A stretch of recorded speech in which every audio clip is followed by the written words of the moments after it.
Por favor, compartan cómo se van sintiendo el día de hoy, seleccionando el número que identifique cómo se sienten hoy y también pueden escribir en el chat de dónde se están uniendo. Vamos a empezar en un par de minutos para darle tiempo a más personas a unirse a la llamada.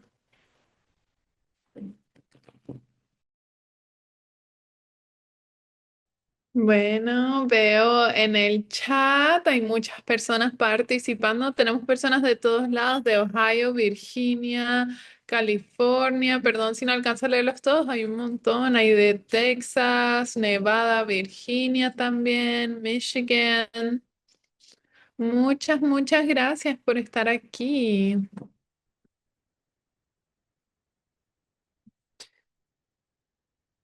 Puerto Rico en la casa, Nueva York.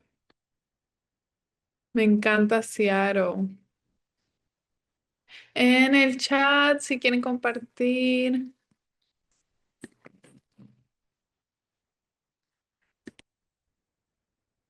Hay muchos votos que nos decimos calmades, calmados. Teniendo eso en mente, doctora Evans, ya sabes cómo se sienten y puedes usarlo para tu ventaja. Voy a terminar con la encuesta. Muchas gracias para todos los que participaron. Buenas tardes una vez más. Les doy la bienvenida al webinario Fomentar la confianza, reduciendo barreras. La implementación de servicios de salud conductual adaptada a las necesidades culturales y lingüísticas de las comunidades latinas, liderado por la doctora Michelle Evans. Siguiente diapositiva. Para escuchar la presentación de hoy en español, pueden ver la interpretación en el panel de Zoom y hacer selección en español. Pueden poner en silencio el audio original.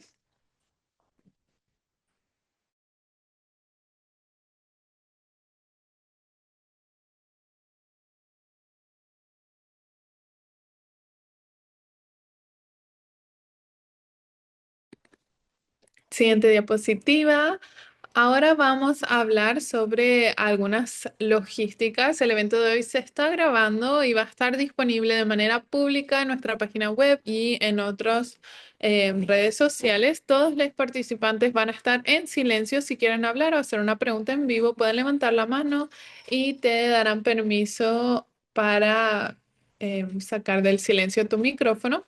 Asegúrense que los parlantes de su computadora están encendidos para poder escuchar hoy. Si tienen preguntas o necesitan apoyo técnico, pueden escribir un mensaje al Hispanic Latino Behavioral Health Center of Excellence en el chat. Si tienen una pregunta para la presentadora, lo pueden hacer en el chat. Puedes escribir tu pregunta y enviarla y vamos a responder a las preguntas en el momento adecuado durante la presentación o al final de la presentación. Vamos a compartir una presentación en PDF de esta presentación y las diapositivas. Creo que mi colega Paola ya la mandó, ella es maravillosa y pueden ver una copia de la presentación de hoy preparada para ser descargada en nuestra página web. También pueden buscarlo bajo el nombre de este evento y la grabación va a estar en nuestro canal de YouTube. Siguiente diapositiva, por favor, completen la evaluación. Esto es muy importante. Nos ayudará a saber más sobre tu opinión y qué creyeron sobre esta presentación y qué otro tipo de entrenamientos y temas quisieran cubrir. El enlace de la evaluación va a ser compartido en el chat al final de la presentación de hoy con un código QR. Van a recibir un certificado de participación por correo en una semana después de hoy. Por favor, revisen su correo y su carpeta de correo no deseado.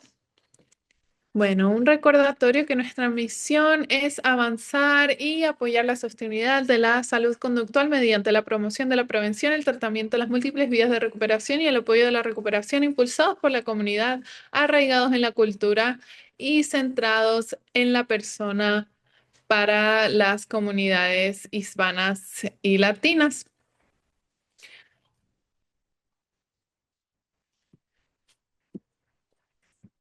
En este momento se lo voy a pasar a la doctora Michelle Evans, que se va a presentar y comenzar con esta presentación. Esperamos que disfruten del webinario de hoy. Bienvenida, doctora Evans. Muchas gracias.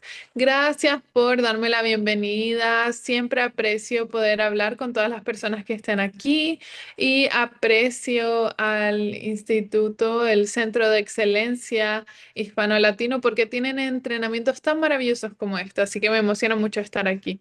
Bueno, antes de comenzar, yo me di cuenta de cómo nos estamos sintiendo. Me alegro que nos sentimos calmados. Si no han tenido la oportunidad aún de tomar una respiración profunda, dejar ir, porque sé que participar en un entrenamiento como esto es una oportunidad de pasar un poco de tiempo con nosotros mismos, mejorar, aprender algo y poder ayudarnos a nosotros mismos a mejorar, ser mejores en lo que sea que hagamos.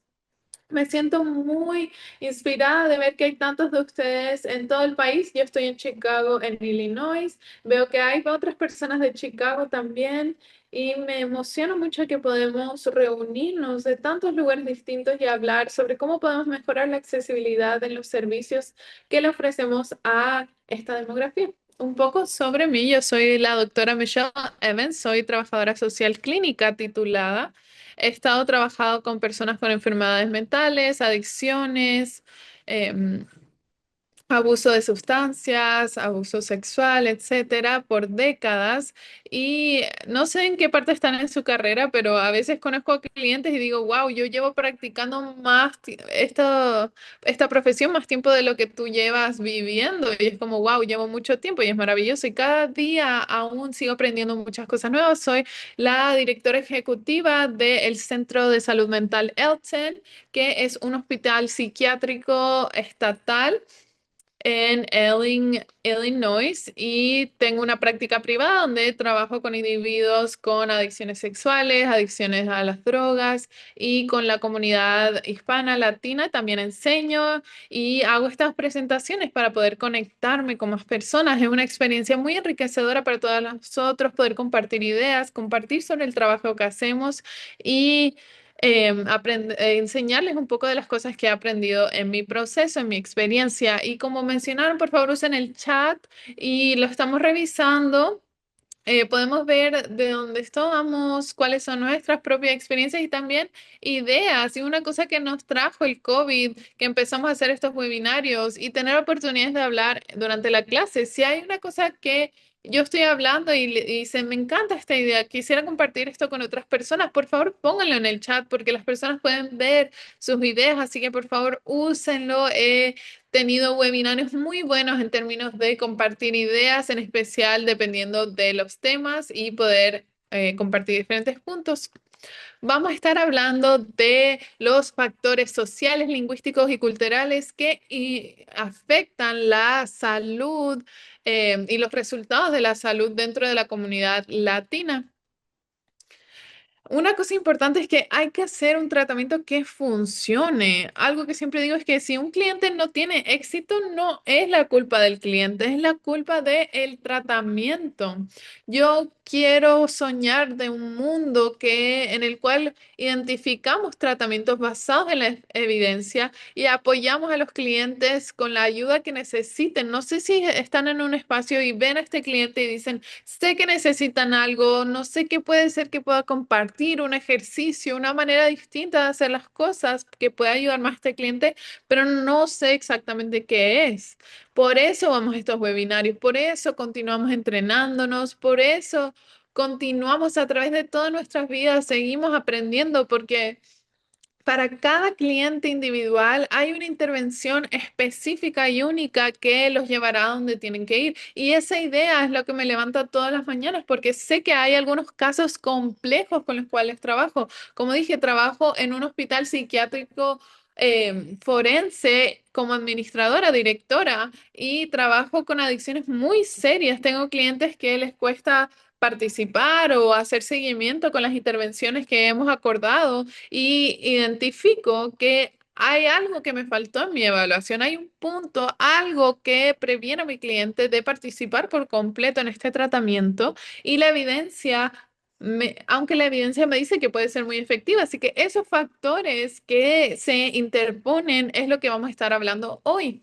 Así que espero mientras escuchan este webinario que tengan un caso en mente. Identifiquen a una persona con la cual han estado batallando y piénsenlo en microevaluaciones o como mini evaluaciones y piensen en un tratamiento basado en la evidencia, maravilloso, pero tal vez hay factores sociales, lingüísticos, culturales que están previniendo que este individuo tenga éxito a través de este tratamiento, porque estos factores, hay factores que incrementan el riesgo y el objetivo es poder tratar de encontrar un factor que mitigue estos otros factores. Bueno, lo que vamos a hacer hoy, mi compromiso es que vamos a describir factores clave culturales, lingüísticos y sociales que afectan la salud de comportamiento y salud general basada en la evidencia de las comunidades latinas. Eso es lo que vamos a estar haciendo. Vamos a estar hablando de barreras comunes al cuidado, como acceso al lenguaje, estigma, estrés relacionado a la reubicación. Son cosas que los humanos, los seres humanos tienen que procesar a través del cambio y puede ser muy estresante. Vamos a hablar de algunas de estas cosas y vamos a intentar de poner en práctica estrategias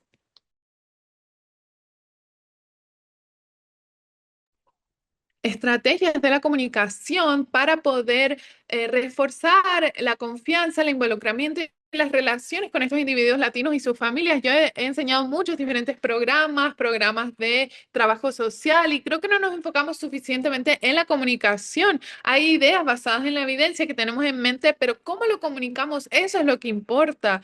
No, yo no decido cuál es el diagnóstico, cuál va a ser la evaluación, ¿verdad? Pero sí decido qué les voy a compartir, qué servicios voy a compartir, cuál es mi rol. Y mi rol es la comunicación de manera verbal y no verbal. Cómo ese cambio puede impactar, afectar cómo interactuamos con mis clientes. Y luego vamos a hacer un desarrollo de pasos prácticos para adaptar diferentes programas, alcances, etcétera, para llegar a estas poblaciones latinas. Así que espero que después de este webinario piensen en cuáles son sus siguientes pasos en este sentido. Así que desde el comienzo, ¿qué es la salud del comportamiento? Yo, si pudiera contar cuántos webinarios he hecho en mi vida, o es un montón. Y veo muchos estudiantes aquí en el chat también. Muchas gracias por venir y donde sea que estén en su carrera, asegurémonos de tener una definición clara en la comunicación con nuestros clientes. La salud conductual o de comportamiento se manifiesta de manera distinta en diferentes culturas. En comunidades latinas, los síntomas se ven como dolor físico, silencio o evasión debido al estigma y las normas culturales. Me imagino que muchos de ustedes están pensando en su cliente que llegó a su oficina y estaban en silencio. Para los terapeutas, eso es una de las cosas más frustrantes. Estás como que entrevistando a las personas. ¿Cómo estuvo tu día? Bien. ¿Qué hiciste? Nada. Haces una y otra pregunta y es como, wow, qué mala entrevista. Entonces cambiar eso y decir su silencio es comunicación también, tal vez no es verbal, pero el silencio es tanta comunicación que como una persona que está comunicándose demasiado, hablando, hablando, que no te deja ni intervenir un segundo para responder. Cuánto nos comunicamos es comunicación. Respetar ese silencio de ellos viniendo, enraizándonos en el momento de decir, reconozco, veo que te estoy haciendo algunas preguntas, pero siento que hay algo que te proviene en darme más información. O tal vez eso es todo lo que quieres compartir hoy.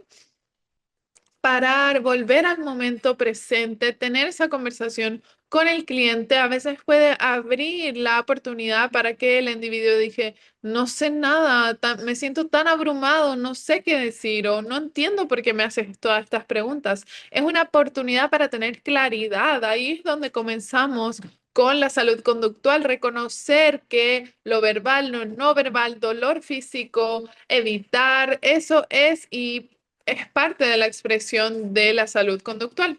Algunas cosas básicas. La ansiedad, como muchos de ustedes saben, si trabajan con esta población, es un poco diferente a los nervios. La ansiedad, esa palabra se define de diferentes maneras. Para nosotros se caracteriza por una preocupación excesiva, inquietud, hiperactivación. El estrés de la comunidad latina amplifican los síntomas de la ansiedad, perdón, en especial cuando vemos los cambios y las cosas que están sucediendo en nuestra comunidad. La depresión se ve como tristeza persistente, desesperanza, aislamiento o fatiga. Y cuando la depresión afecta la motivación, tal vez no quiero hacer nada, tal vez no puedo hacer el entrenamiento. Y eso es un síntoma en sí y es algo que debemos tener en mente. En las poblaciones latinas, los síntomas como dolor de cabeza, dolor de estómago, no sé, es muy común tener esos síntomas. Y para las personas que son bilingües, pensando en el lenguaje, en cómo expresar la depresión, cuáles son esos sentimientos cuando les preguntas, ¿cómo estás hoy? Ves las manos y esto es algo muy común, como me siento triste y tal vez puedes preguntar, oh, ¿cómo sientes esa tristeza en tu pecho? Ver el cuerpo, el lenguaje no verbal que te demuestra un poco más sobre dónde está esa tristeza, en especial si no tenemos las palabras específicas para compartir. Los ataques de pánico, esa es la palabra en español, son episodios repentinos de miedo intenso acompañados de síntomas físicos como dolor de pecho o mareos.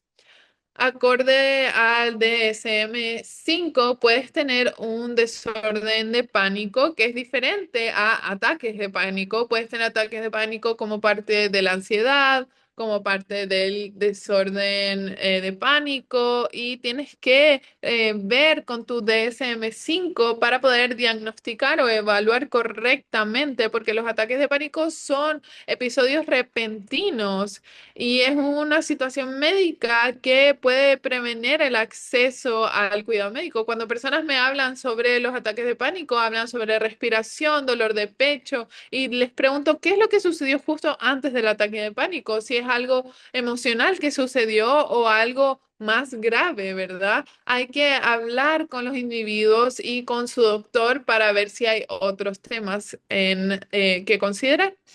El duelo en las comunidades. La pérdida en diferentes regiones pueden ser pérdidas de familias, separación de familias. En el mundo donde vivimos hoy, donde más y más familias viven en diferentes lugares del país, la tecnología nos da la habilidad de trabajar en un área diferente, familia en otro país y aún interactuar como por video, pero a través de eso también hay rutinas regulares que aún perdemos cuando nos separamos, cuando vivimos en un lugar completamente separado en el país, no puedes pasar a la casa de alguien para una taza de café ni nada. Cambian las relaciones, hay pérdidas relacionadas a la separación, si sea una separación completa o temporal o basada por un tiempo. Esto puede ser crónico y muy desestabilizador, en especial si estamos viendo aniversarios, cuando personas fallecieron, diferentes temporadas del año, cuando estamos generalmente alrededor de nuestra familia más, como las festividades, los feriados de fin de año, y vemos estos síntomas incrementando. En especial, esto puede contribuir la cultura en definir cómo se ve el duelo, cómo se ve la pérdida. He trabajado con muchas personas que han transicionado, se han mudado a diferentes países, a diferentes lugares en el país y a menudo lo minimizan como, ah, todos en mi familia, todos nos hemos mudado, vivimos en diferentes lugares, etcétera. Pero cuando empiezan a hablar más y el individuo se siente más cómodo, reconocemos que han perdido la calidad de las relaciones, han cosas que han pasado en sus vidas que no han compartido con sus personas que se encuentran más lejos porque no quieren que se preocupan y terminan teniendo una vida separada y diferente a lo que comparten porque sus seres amados viven lejos, no quieren que se preocupen y no están compartiendo y siendo abiertos con lo que está sucediendo. Aprecio el chat chat el comentario, el duelo de la tradición, la pérdida de la tradición cultural. Cuando no estás con tu familia hay tradiciones, memorias de tu infancia que no se sienten de la misma manera y eso pasa a través de la vida. Hay diferentes personas y nuestras vidas cambian o fallecen, se siente diferente. Así que esto puede suceder en especial cuando tenemos éxito en el tratamiento y después damos un paso hacia atrás. Es importante ver qué factores han cambiado para que podamos ajustar nuestra intervención o tratamiento y poder responder a esos factores y tener éxito. Vamos a hablar de lo que es el duelo. Vamos a ver situacional versus malestar clínico. Es importante poder decir, ¿verdad? Si es por situación como pobreza, que es grandísima, quizás perder a alguien o otras situaciones, algún familiar con salud mental versus condiciones médicas. Pueden ambos servir de apoyo, pero las intervenciones son diferentes. Cuando tengo un individuo con depresión crónica, este individuo quizás tiene anteriormente un historial de tratamiento de salud mental. Adicionalmente, quizás puede que tengan medicamentos o se sienten de cierta manera, pero también tienen habilidades adicionales por sus tratamientos en el pasado. También sabemos que por la depresión, que es una condición de salud mental, es algo que no va a continuar, ¿verdad? Tienen un nuevo trabajo en diferentes situaciones, están emocionados, pero todavía vemos depresión en esas situaciones versus lo que es malestar situacional en un largo periodo de tiempo. Trabajaba con un individuo hace poco, un jovencito, 16 años, un chico. Tenía muchos problemas de comportamiento. ¿Cuándo esto cambió? Le pregunté. ¿Cuándo sentiste que las personas estaban en contra de ti, como él decía, de su comportamiento? Él decía, todo estaba bien hasta que murió mi tío. Eso fue años atrás, cuando él tenía 8 años. Pero desde ese momento antes de los 8 años su vida era fácil. Luego tío fallece y han habido muchos cambios en la familia. Tío era un individuo que estabilizaba. Luego de que falleció, él no recibía mucho de sus necesidades emocionales porque la dinámica cambió. Ahora a los 16 años vemos que está en el medio y estos siguen capas y creciendo y como era un niño malo, como dicen, entre comillas, pero no. Era el hecho de este factor de que tío fallece, que nunca se abordó este duelo. Y el duelo en la familia continúa con tío no estando ahí. Los familiares nunca aprendieron a estabilizarse ellos mismos y siempre es un poco muy tarde, no se apoyan entre ellos y esas malestares situacionales donde hay muchas necesidades. Una de las otras cosas que yo digo, la cultura no es algo que se añade, la cultura es el centro de todo el trabajo que hacemos. Cuando pensamos en la cultura es lo que le da significado a nuestra experiencia y ese problema emocional, pues estrés emocional. Son las normas, los valores. Cuando piensan en sus valores, es lo que muchos entramos en esta profesión. Quizá usted tiene un valor de independencia. Yo sé, tengo un valor de responsabilidad. A veces hablo con muchos individuos en el sistema de justicia criminal. La responsabilidad de ese valor es excelente en el ambiente de trabajo. Por eso no trabajo con los niños de la elemental o de primaria, disculpe, los preschools, porque se alinea con el trabajo que he escogido y es parte de mi cultura. Voy para atrás, cosas que pasaron cuando yo era un niño y eso creció y me dijo, este es importante en la vida, este valor. Es un balance. Cuando miramos nuestros valores, las normas, quizás las normas es como nosotros celebramos lo que hacemos, quizás cómo nos levantamos en la mañana, puede ser. Tuve una discusión o plática activa. ¿Cómo ustedes hacen su mantequilla? Y a veces es raro. Hay personas que ponen su mantequilla solo en el refrigerador y hay otros que son solo fuera del refrigerador. Y es verdad, es como una conversación que jamás pensaba que existía, pero eso es una norma. Veo que las personas en el chat dicen que hacen ambos, pero si tienen un grupo de tratamiento, pregunte y van a tener un argumento entre ellos. Sí, ninguno se puede entender, pero eso es otro tema. Así que sí, los valores, las normas, las creencias, son esas tres cosas de cómo yo encuentro la cultura. Tenemos normas, valores y creencias. Como terapistas nos encanta trabajar con las creencias. Es cómo yo pienso en el mundo. Mi cultura me dice cómo son las cosas, las normas en que creo de poder. ¿Quién debe tener poder? ¿Cómo lo deben demostrar que tienen poder? Hay una creencia para la mayoría de las personas. Y cómo yo creo eso me va a decir generalmente si me voy a llevar con ciertas personas o no. Si han tenido un cliente que estén hablando, y aquí todos somos profesionales de el comportamiento, puedo decir esto. Todo lo que ellos piensan, yo pienso lo opuesto.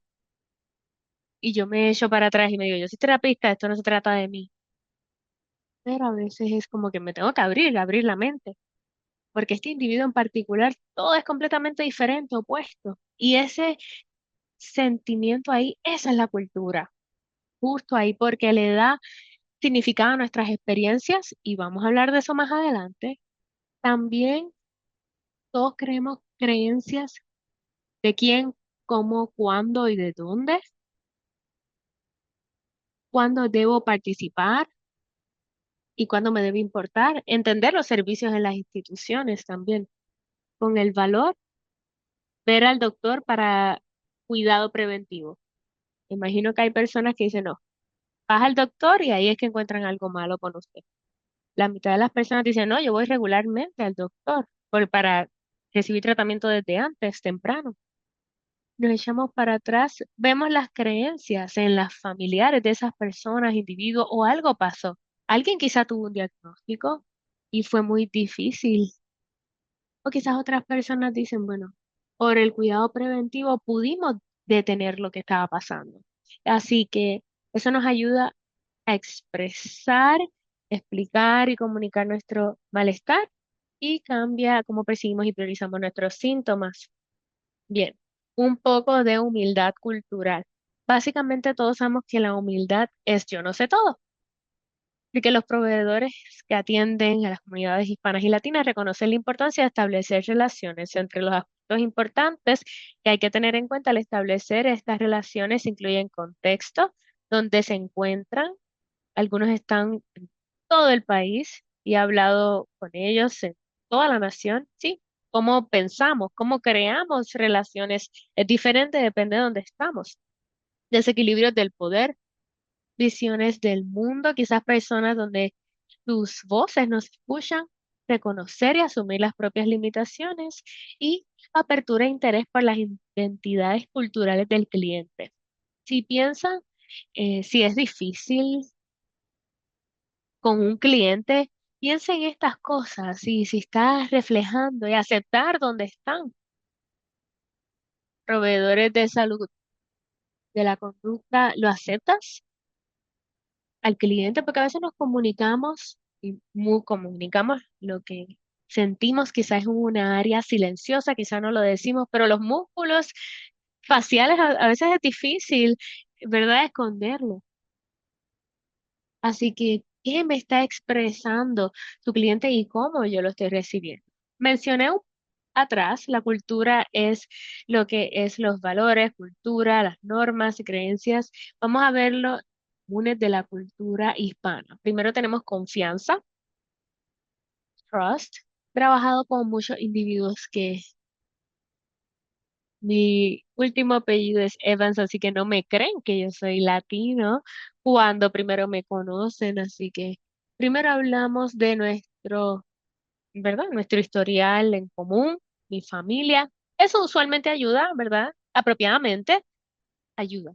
Y en Chicago, yo vivo en un área donde hay mucha población latina, así que usualmente hablar de, "Mira, yo soy de aquí donde me quedo". Usualmente eso ayuda a crear confianza casi instantáneamente porque es la conexión en la cultura. Instantáneamente entienden que hay elementos de ellos que no van a tener que explicarme, porque eso es algo. importante. Cuando alguien siente que usted no entiende su cultura en una sesión de tratamiento o cualquier tipo de intervención de salud de la conducta, es mucho trabajo tener que explicar tu cultura a alguien más. Así que eso crea y desarrolla esa confianza. Yo creo que tienes algún entendimiento de mis valores o lo que creo o que lo aceptarás. Y esa confianza nos lleva más allá. Personalismo. Anteriormente hablé de dónde vengo, mi historial y como persona latino. Es esa relación personal que hace valor. A veces si no lo compartimos, no tenemos, oye, ¿cómo estás? Yo soy tu proveedor de tratamiento, soy su proveedor, no soy perfecto, pero estoy aquí, compartir ideas de cómo podemos trabajar en conjunto. Desarrollar ¿verdad?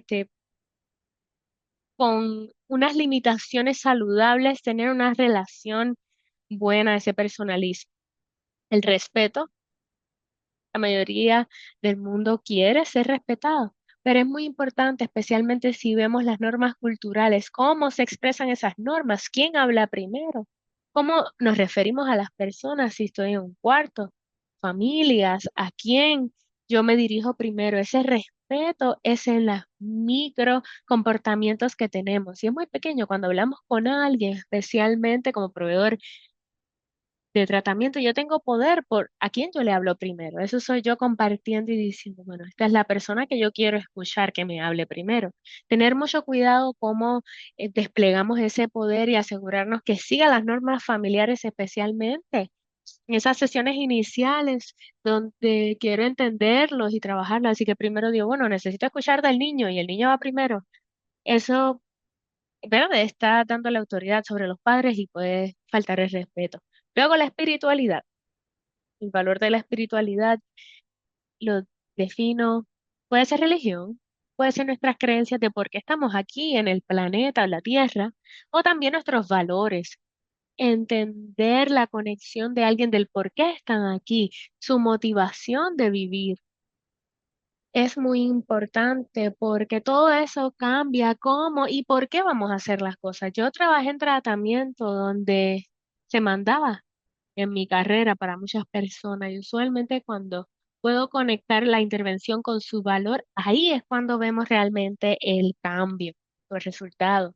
Ahora la creencia sobre el origen de la enfermedad. Si regresamos al COVID para diseminarlo, estamos en este espacio donde algunos de nosotros creyó que el COVID fue desarrollado y creado por alguien más, por ellos, entre comillas, para controlar a las personas. Es una creencia. Y esos individuos, cuando vimos en qué creían que causaba enfermedad, vimos que su comportamiento correspondió a eso. Así que si yo creo que el COVID fue creado por el gobierno, nos tenemos personas con las mascarillas, algo que no era para una mascarilla para control de infección, porque fue creado, no era real. Pero otras personas decían, hay gérmenes que pueden estar en todo, en lo que sea. Me acuerdo de las personas utilizando, ¿verdad? Desinfectando sus compras porque no sé dónde es. Creo que me puede infectar. Así que voy a tomar cada paso posible para eliminar las bacterias.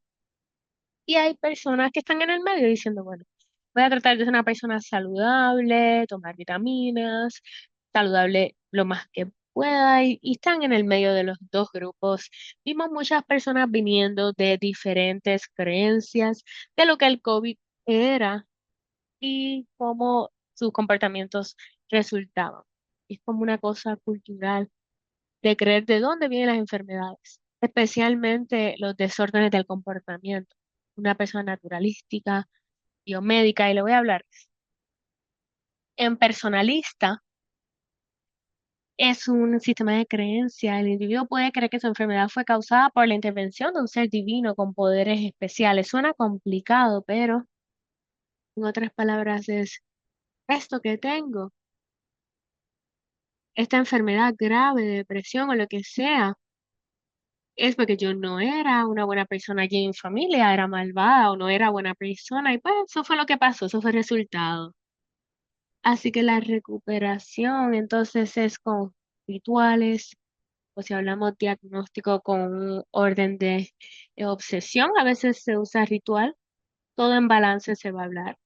Ritual puede ser obsesivo, pero también puede ser una oración, un rezo diario que mi hermano va a mejorar. Todos estos tres son fantásticos igualmente. Quizás pueda ser diferente de su manera de pensar, pero las personas lo han estado haciendo por miles y miles de años porque funciona. Así que creo que piense eso para todas estas cosas. Pues quizás va a haber uno que usted va a pensar, "Mm, no estoy segura de eso". Pero los tres, las personas lo han estado haciendo de estos sistemas por años con éxito. Personas hacen lo que funciona. Importante recordar y trabajamos con personas que tienen ideas diferentes de lo que nosotros pensamos o vemos. Así que quizás se recuperan con ritual, simbolismo, partes por curanderos, prenden velas, quizás por curanderos naturales o quizás otras personas vitaminas. Voy a caminar y voy a contar mis pasos en el día, pero así si yo hago, hoy estoy saludable, pero si hago estas cosas, estos pasos, como mi proteína, voy a estar bien. Y esto en adición a lo que creemos que es saludable, pero hay un ritual ahí. Estos son los pasos que hago para estar saludable y alejarme de las enfermedades o condiciones. Y luego cuando nos enfermamos decimos, ay Dios mío, he hecho todos los pasos. ¿Qué pasó? Y pensamos que es algo personal, no debería estar enferma porque yo soy la única en mi familia enferma. Los otros no hacen las cosas que yo hago. Pues es esto, sistema de creencia personalista. El próximo es naturalista. Se busca la armonía y el equilibrio para mantener la salud y el bienestar. Cuando no hay equilibrio, surgen las enfermedades.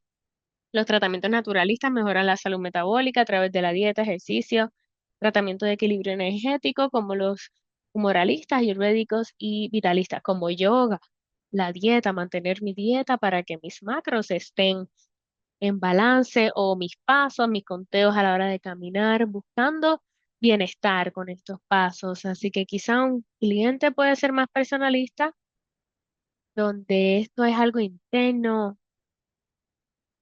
Yo necesito mis rituales para mantenerme saludable versus necesito tratar esto con dieta. Quizás se sobrelapan o quizás sean algo completamente diferente, pero es entender porque nuestra meta es identificar los factores que influencian a nuestros clientes. Y luego tenemos biomedicina. Yo estoy en Norteamérica, pensamos, ¿verdad? En la parte occidental es para avanzar opciones de tratamiento, pero aquí nosotros buscamos medicamentos, balance, nutrientes, vemos como una máquina el cuerpo, pero también hay tratamientos, cirugías, cosas que me pueden ayudar. Así que especialmente si vemos la ayuda del comportamiento en los comportamientos. Así que cuando entra su cliente, identificar dónde estamos, en qué sistema. Podemos hacer biomedicina, voy a ver mi doctor, me voy a hacer las pruebas, pero también me voy a asegurar que mi dieta esté balanceada. Tener muchas mezclas, pero saber en dónde está su cliente es importante para abordar lo que creen ellos mismos que les va a ayudar. Todas las culturas tienen su propia combinación de estas creencias que influyen en sus prácticas. Las teorías sobre salud y la enfermedad ayudan a comprender su experiencia de la enfermedad y tienen una comprensión. Voy a pausar porque quiero que imaginen a alguien con una enfermedad muy grave o significativa y con eso, si se sientan en un lugar donde dicen, es personalista, tengo una enfermedad que pone en peligro mi vida, es por cosas que hice en mi juventud. Y eso va a ser una conversación muy diferente, intervención de alguien que dice, tengo que ir al doctor, hacerme laboratorios, ver recomendaciones y tratamientos, cirugía. Esas dos personas, dependiendo en cómo usted lo aborde, va a ser muy diferente y distinto. Y si eres una persona de biomedicina y trabajas con alguien personalista, van a pensar que estás loca o loco. ¿Tú quieres que yo simplemente me corte en cirugía? Pero aquí le estoy diciendo, necesito estar más tiempo rezando, orando, hacer o hacer las cosas bien con las personas que me rodean, con mis familiares, para lidiar con esto y limpiarme. Así que es muy importante que podamos adaptarnos para mejor cumplir con las necesidades de ellos. Los clientes pueden dar la recomendación, cultura, sus valores, creencias y normas. Va a continuar cuando siga. Barreras comunes al cuidado. Como sabemos, esto sucede mucho en muchas comunidades, pero en especial en las comunidades latinas. No quieren buscar servicios de salud, del comportamiento por el estigma, miedos, falta de confianza con las instituciones, etcétera. Entender estas dinámicas es esencial para proveer un cuidado culturalmente responsable. Primero es que si han visto un terapeuta y preguntarle si le fue bien o mal, porque si me dicen sí, no soporto a los terapeutas, entonces ya sé dónde estoy y puedo reconocerlo y decir sí, entiendo, es muy raro venir y compartir tu vida con alguien que no conoces. Eso puede abrir muchas cosas.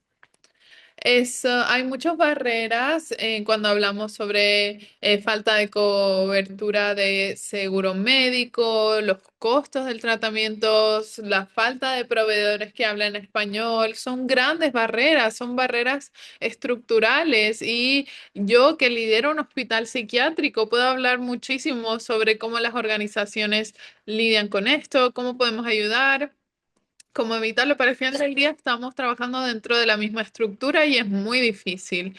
Hay algunas que se evitan, etcétera, y tal vez tienen seguro y tal vez hay que evitarlo porque no confían en las instituciones, ¿verdad? ¿Qué estás documentando? ¿Hacia dónde va esta información? Esto puede crear atrasos en el tratamiento, son cosas importantes.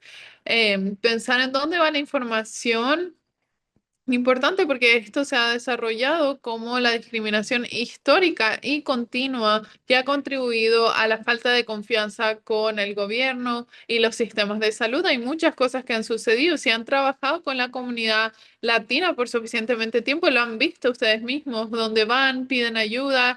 Tal vez terminan en un lugar que no les brinda la ayuda que necesitan. Y les voy a contar una historia un poco graciosa. Tenía este grupo de individuos que hablan español, está cada otra semana hablando sobre sus como cosas positivas, cosas negativas, y cada vez que algo pasaba, hablaban como que se arruinó mi carro, todo esto estaba pasando, estaba lloviendo, no pude trabajar, mi hijo estaba enfermo y al final dicen, pero todo bien.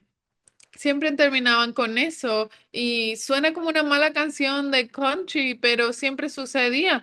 Decían, todo está bien, hay que seguir echándole ganas, seguir hacia adelante. Y en el grupo estábamos hablando sobre eso, como exactamente a qué te refieres y cómo son estas cosas a las cuales no estás respondiendo. Tu madre está en el hospital y estás muriéndote de la preocupación y no quieres hablar de eso con este grupo, solo vas a decir todo bien y no hablar de eso y seguimos hacia adelante. Es parte de, como dijimos, de nuestra cultura y cuando vemos a los individuos, vemos nuestra historia, la historia de la población latina, vemos eso de tener que seguir hacia adelante aunque estén pasando muchas cosas.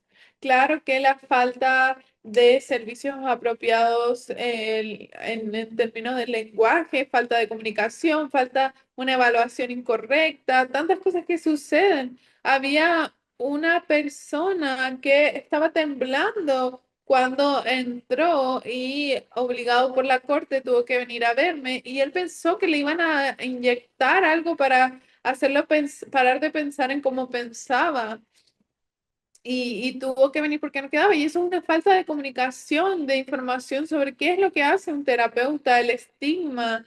El estigma lleva a vergüenza internalizada, el secreto, el evitar. Los adultos latinos con depresión nunca buscan o muchas veces no buscan tratamiento porque dicen, ah, la terapia es para los locos, para la gente que necesita no sé qué, y tenemos que cambiar eso, ¿verdad? Gracias en el chat por compartir.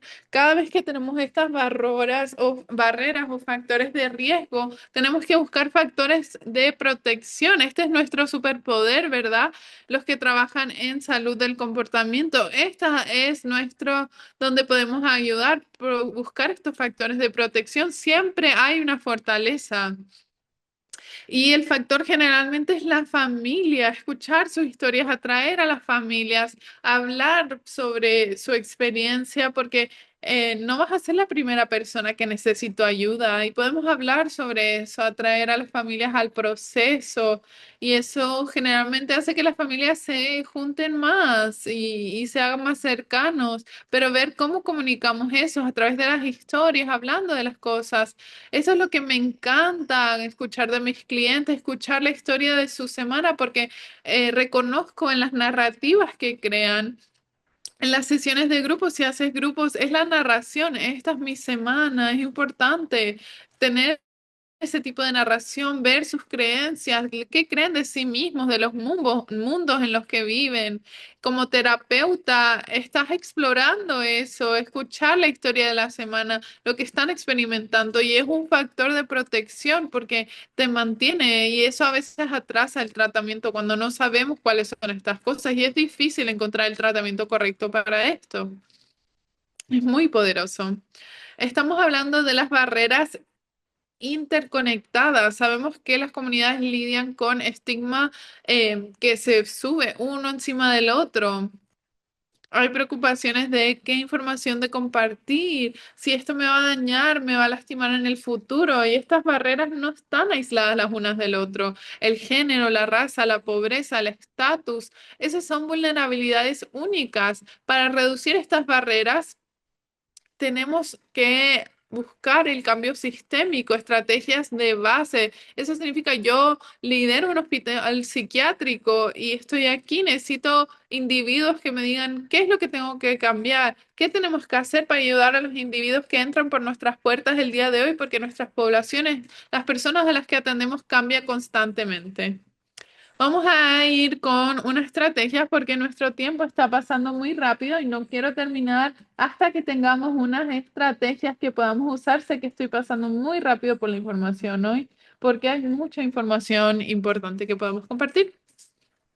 Bueno, hablemos un poco sobre la comunicación.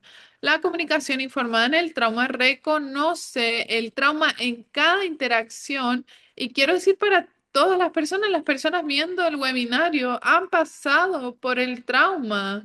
¿Cómo me comunico y hablo del trauma? Eso puede dañar a las personas, aunque no te conozco, cómo nunca te conocí, cómo presento esta información, tiene que ser hecho en una manera informada por el trauma, porque puede ser detonante o hablando del trauma, ha sido cosas como, la gente hace esto, la gente que haga lo otro, hago generalizaciones, eso puede causar daño. Así que pensemos en eso. Cada interacción que tenemos tiene que ser informada por el trauma, reconociendo el cuidado universal, que cada persona puede haber pasado por el trauma. El trauma, definámoslos. No es solo pasar por una cosa difícil, todos pasamos por cosas difíciles. El trauma es una experiencia emocional que viene después. Por ejemplo, me corto con un, un cuchillo o un cuchillo se cae en mi mano. Tal vez no me queda una marca o no me corta y tal vez me hace un sangramiento muy corto o tal vez en otra ocasión sí me puede cortar severamente y eso es trauma, ¿verdad? Van a ser diferentes niveles de daño, depende de quién soy, de cómo es mi piel, de cómo es el cuchillo. Todo esto cambia el daño hecho. El trauma es el daño, no el hecho de que sucedió. Así que tenemos que enfocarnos en la seguridad, confianza y el empoderamiento. Evitar prácticas que puedan volver a traumatizar. Escuchar con atención antes de dar consejos. Si alguien comparte algo parecido a algo que tú has experienciado, pon pausa, pausa, pausa, pausa, porque cuando escuchamos algo que es parecido a algo que nos pasó a nosotros, le queremos decir lo que nosotros hicimos y eso es muy malo sin considerar de dónde vienen, cómo les experimentaron el daño. Si yo les digo, ah, mira, esto me pasó a mí también, esto fue lo que yo hice, esto es lo que deberías hacer, inmediatamente la persona que pasó ese trauma, cuando yo estoy hablando de mí mismo, no estoy hablando o pensando en ti, estoy pensando en mí. Y hay que echar un paso hacia atrás, escuchar y poder identificar qué significa para ellos y qué tipo de intervención puede ser útil. Tu propia experiencia te puede informar, pero te informa igual que este webinario, diferentes clases. Es otro tipo de información que se puede usar para identificar lo que es mejor para nuestro cliente. Así que escuchar atentamente, generalmente no quiero ofrecer consejos, no quiero, porque en mi consejo yo solo he vivido mi propia vida, solo conozco lo que yo conozco y vuelvo al cliente y digo, bueno, hablemos sobre qué funcionaría mejor para ti. Utiliza elección, dale a las personas la elección y la colaboración en las conversaciones, mantén transparencia y claridad. Trabajo con tantas personas que la terapia no funciona para ellos y mientras hablan dicen, esto no sucedió, sí, fue un terapeuta, me dijeron qué hacer y nada de eso funciona para mí. Y digo, ok, el terapeuta me dijo qué hacer y no funcionó para mí. Eso me hace saber que no tuviste una buena experiencia. Algunas de estas cosas siempre comunicamos a través de verbal y no verbal, hacer contacto visual, abrir eh, el cuerpo, mantenerse abierto, usar intérpretes cuando sea necesario para honrar su lenguaje preferido, respetar las normas culturales, hacer una pausa, usar una voz enraizante. Tu voz es todo, trabaja con eso, practícalo con tus amistades. Diles, ¿crees que mi voz está expresando calma? Y es una pregunta difícil y tienes que escuchar lo que quieren decir. Les vamos a dar acceso a estas diapositivas también, lo siento si voy muy rápido. Reconoce las emociones, no los comportamientos. Es fácil decir, como esto es lo que veo que está sucediendo. Siempre vuelve a, ¿cómo se sintió eso? Ayúdalos a entender qué emociones están sucediendo, porque a veces las personas hacen cosas y se sienten desconectados con la emoción. Y eso es muy importante. Tenemos que identificar eso y conectar eso con una estrategia para lidiar con la situación.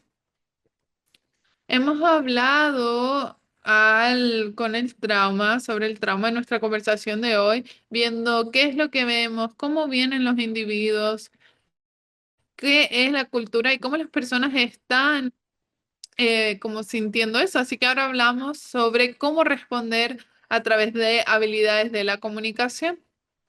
Y si lo ponemos hacia el lado, ¿no? No sé, si en nuestra mesita al lado podemos poner nuestras habilidades de la salud, del comportamiento y pensar en cómo me comunico yo, qué pasa con mi cara, qué pasa con mis cejas. Estoy pensando, esta es mi cara de pensar y se ve como si estuviera molesta, entonces intento de no pensar tanto tiempo y levanto las cejas porque cuando estamos hablando de responder a una persona, responder en una crisis, esa es la comunicación que necesitan. Evaluar la seguridad inmediata, el nivel de riesgo, usar herramientas enraizantes de manera calmada, proveer esa conexión, aunque sea por 2 segundos. ¿Cómo te sientes hoy? Déjame conectarte con alguien que pueda ayudar, aunque sea eso lo que puedes hacer. ¿Cómo te presentas? Puede ser ayudarlos a enraizarlos. ¿Cómo nos sentimos? Abrumados. Emocionalmente, algunos de nosotros nos sentimos abrumados. No eres la única persona. Respiraciones profundas, nos enraizamos para poder seguir. Es importante mantenerse regulados, mostrarles cómo se ve la calma y que nuestro objetivo es empoderar las decisiones de los clientes. Estos momentos de crisis pueden ser oportunidades para conectarse, sanar y proveer esas habilidades y prácticas de cuidado a uno mismo, de autocuidado. Muy importante. Estas son cosas yo sé que muchos de ustedes llevan mucho tiempo trabajando en el campo de salud del comportamiento, pero son buenos recordatorios, enfocarse en las fortalezas, hablando sobre esos factores de protección, no las faltas de las ausencias. las fortalezas es donde podemos estar sanando y podemos atraerlo a la intervención, que está enraizado en su cultura, identidad, pertenecimiento, asegurarse que el individuo sientan que participan, son parte de la sesión terapeuta y que sientan que tengan una voz, que tengan agencia. En la población latina, la sanación es colectiva, es participativa y les tengo que decir, en la mayor parte de las familias, cuando cambiamos a una persona, eso puede hacer que esa persona se sienta más saludable y mejor. El resto del sistema también cambia y puede ser muy leve, pero a veces no es leve. Y la sanación es a base colectiva, porque cuando una persona se siente sana, mejora, las personas alrededor suyo, familia, amigos, su comunidad, también sienten eso. Y hay que mantener esa sanación y muchas personas que vuelven a un tratamiento que sí apoye eso. Es muy importante. Una de las cosas que quiero mencionar es la diferencia entre el cuidado informado por el trauma y en la participación centrada en la sanación. El cuidado informado en el trauma reconoce el daño, el enfoque individual, la confianza y la seguridad. La participación centrada en la sanación se enfoca en restaurar ese sentido de sentirse muy completo. Y hay que recordar, antes de la presentación hablamos sobre las diferentes maneras naturalistas, de biomedicina, personales, de cómo ver una enfermedad. Así que vamos a conectar eso, enfocar en restaurar el sentimiento de ser completo. Y ahora podemos extender eso, cómo se ve para el cliente en ese involucramiento centrado en la sanación, incluyendo el trauma, incluyendo la sanación. Ya no nos enfocamos en el trauma, nos enfocamos en la sanación y eso incluye el trauma. Entonces tenemos este enfoque en la comunidad, en lo colectivo y les proveemos la agencia, que no es como la organización, la agencia de poder hacer, tomar mis propias decisiones, la esperanza y la posibilidad para seguir hacia adelante. Sé que hay muchas de estas diapositivas, pero estoy pasando para terminar aquí algunas técnicas de terapia que pueden investigar. Las técnicas de terapia narrativa son muy buenas para contar historias. Una de mis hobbies es la narración o contar cuentos. Hay diferentes organizaciones que lo hacen porque ayudan a los individuos a compartir su narrativa, su historia y incluye esos rituales enraizados en la cultura. Eso no significa que tienen que hacer cosas que ustedes no conocen, pero vuelvan a los clientes. ¿Cuáles son algunas de las rutinas? Tal vez a veces incluir esas rutinas de rituales que le ayuden al cliente. ¿Cuáles son algunas rutinas dentro de tu cultura que te hacen o te ayudan a sentir más balanceados y desarrollar esos espacios de sanación comunitaria? Pueden ser formales, como mi espacio de sanación comunitaria o dentro de su familia. Tuve una persona que me estaba diciendo que mi madre me hace comida, me hace un café y nos sentamos ahí y hablamos de nuestro día. Eso es un espacio de sanación comunitaria, no es un espacio formal, pero dentro de una cultura es algo que se hace todos los días. Me tomo un café con leche y hablo con mi mamá todos los días y eso provee un espacio de apoyo emocional. Voy a hacer una pausa ahí. Espero que tengan nuevas estrategias, nuevas maneras de pensar en esto. ¿Hay preguntas particulares o cosas que les vienen a mente o tal vez comentarios del chat sobre qué han aprendido? Me encantaría ver qué han aprendido hoy. Sí, tenemos preguntas en la caja de preguntas y respuestas. Primero que nada, gracias por esa presentación de tanto valor. La manera en la que proviene esta información me encantó, muy innovativa, muy actualizada. Muchas gracias. Veo muchos comentarios que dicen que ha sido una maravillosa presentación.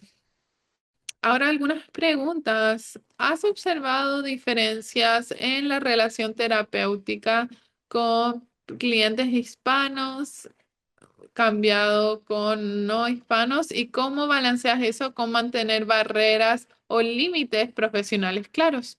Sí, yo creo que la diferencia entre cada persona es su cultura. Nuestro objetivo no es tanto de una población o la otra población, son diferentes, pero es ver basado en esta cultura en particular y porque vivimos en el mundo que tal vez hay personas que son primera generación, segunda generación, tercera generación. Y poder entender un poco suficiente sobre su cultura en particular, en especial si no es tu cultura compartida, y entender qué significa eso para la persona. Lo que hacemos no cambia basado en la cultura. Nosotros como proveedores de salud aún estamos identificando dónde se sienten. También veo patrones, en especial cosas que hemos hablado de la población latina que pueden ser diferentes, por ejemplo, pero también pueden haber cosas en común y cada persona individual es diferente y cada intervención es cultural de diferentes culturas. Así que sin importar con quién hablo, que sea parecido a mí o muy diferente, lo trato así. Gracias, espero que eso haya respondido tu pregunta. Otra pregunta, basado en tu experiencia, ¿cuáles son una o dos maneras prácticas en que los proveedores pueden empezar a reconstruir la confianza con clientes latinos que han tenido experiencias negativas o traumáticas con el servicio de cuidado o sistemas de gobierno? Yo creo que en esto el uso del individuo, nuestro trabajo de abogacía puede ser a través de ofrecer nuestro propio entendimiento y tener esa relación. El personalismo, ese valor es muy importante, ofrecer ese personalismo, tener la habilidad de conectar es donde podemos reconstruir esa confianza, utilizar el individuo y utilizarse uno mismo. Yo creo que es muy bueno. Tenemos un par de preguntas más mientras tenemos este tiempo. Por favor, completen la encuesta. Esperamos que este formulario y encuesta nos ayude a proveer este tipo de webinarios a futuro. La siguiente pregunta es, ¿qué tipo de estrategias has visto más efectivas para responder al estigma y los mitos sobre la salud mental con las familias latinas, en especial cuando las dinámicas de la familia pueden apoyar o empeorar el cuidado? Sí, yo creo que es asegurarse de que el individuo y los clientes y la familia sepan qué es lo que están haciendo. Me siento muy abierta con los materiales que tengo, siempre los tengo en español y en inglés, me aseguro de darles una copia, los explico en profundidad, en especial con el papel es como, llena esto y no los llevamos y nunca lo vuelven a ver. Pero no lo tienen completo. Yo levanto las manos y digo, esto es lo que tengo en las manos, no estoy haciendo nada. Creo que eso centra mucho porque puede construir confianza y les enseño a cómo hacer abogacía. Si es que escucho que no están aprendiendo o sabiendo sobre cómo recibir estos servicios en otras áreas, no, y dicen, no estoy recibiendo la ayuda que necesito. Hay que enseñarles la abogacía a los clientes, les enseña de que tú estás de su lado para acceder a los servicios que necesitan, obviamente dentro de la manera apropiada. Pero si te ven como una persona que aboga por ellos, se desarrolla ese personalismo y dicen, puedo confiar en ti y te van a llamar para un montón de cosas si es que necesitan una conexión y se van a comunicar contigo y eso es algo maravilloso. Y una última pregunta para que puedan completar la encuesta y el formulario si han utilizado el intérprete o no. ¿Qué aviso le darías a los proveedores que están tempranos en su carrera de reconocer sus propias limitaciones a la hora de servir comunidades latinas y de humildad cultural? Creo que para todos, si has estado aquí por 2 días en este campo, esta profesión, o 20 años, es reconocer esa humildad de yo no sé todo. Trabajado por muchas poblaciones por 20 años los latinos y yo soy latino, pero no sé todo porque todos han tenido una experiencia diferente. Mantener la humildad importante y que los clientes me ayuden a entender su vida, cómo la han vivido y nunca ser experto. Le digo a todos, usted es un experto galáctico en su vida, pero mi trabajo es ver cómo yo puedo contribuirle a su vida, pero usted realmente sabe lo que necesita. Así que la agencia siempre mantiene que el cliente sabe lo que necesita y hay que creerles. Y en ese proceso ellos lo sienten también. Muchas gracias. Me siento muy bien y cálida con esa información de valor. Gracias por compartir en el chat. No tenemos más tiempo para preguntas, pero por favor regresen a nuestro próximos webinars en el futuro. Gracias, doctora Evans, por esta colaboración. Gracias a todos por estar aquí. Que tengan excelente día.